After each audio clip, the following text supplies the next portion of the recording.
সবাইকে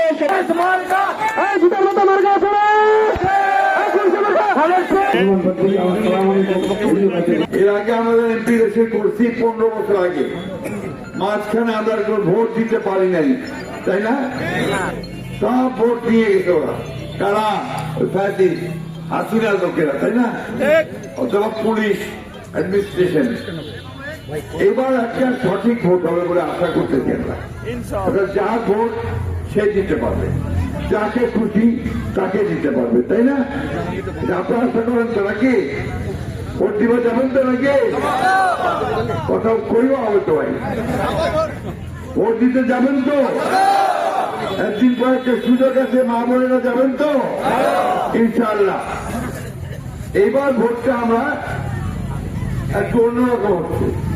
অন্যান্য বার এই এলাকায় আমার শাড়ির দৌড়াদৌড়ি, নৌকা ধানেছিস, তাই না? মনে আছে? এবার নৌকাটা নাই, নৌকা এবার আপনার পালাইছে। বছর চলে গেছে, আসি না? মাঝখান থেকে তার যা সমর্থক আছে তাদেরকে বিপদে ফেলে গেছে। আমরা সেই বিপদ থেকে তাদের পাশে দাঁড়াইছি। আমরা পরিষ্কার বলছি আমার হিন্দু ভাইদেরকে যে আপনারা কোন চিন্তা করবেন না, আমরা আছি আপনাদের সঙ্গে।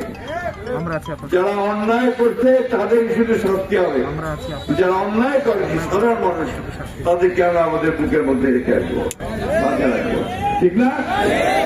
এবং আপনি জানেন যে আমাদের এলাকায় একটা খুব খারাপ মামলা হয়েছিল।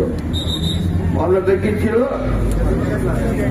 হত্যা মামলা, পিজানি হত্যা মামলা, ঠিক না? এটা নিয়ে খুব কষ্ট গেছে আমাদের, আপনাদের এলাকার মানুষের খুব কষ্ট গেছে। পুলিশ আসছে, রেড করছে, পাড়ায় আপনার গাঁও আসা তো দিচ্ছেন, গাঁও কান্দার বাড়ি থাকিছেন। কেউ প্রচন্ড শীতের মধ্যে আপনারা ওই ধান খেতেছিলেন, দিনের পর দিন, রাতের পর রাত, বহু ঝামেলা হয়েছে। 15 বছর ধরে ঝামেলা শেষ করে আল্লাহর হুকুমে কোর্টের মধ্যেই আমরা সেই ঝামেলাটা শেষ করতে পারছি, ঠিক কিনা?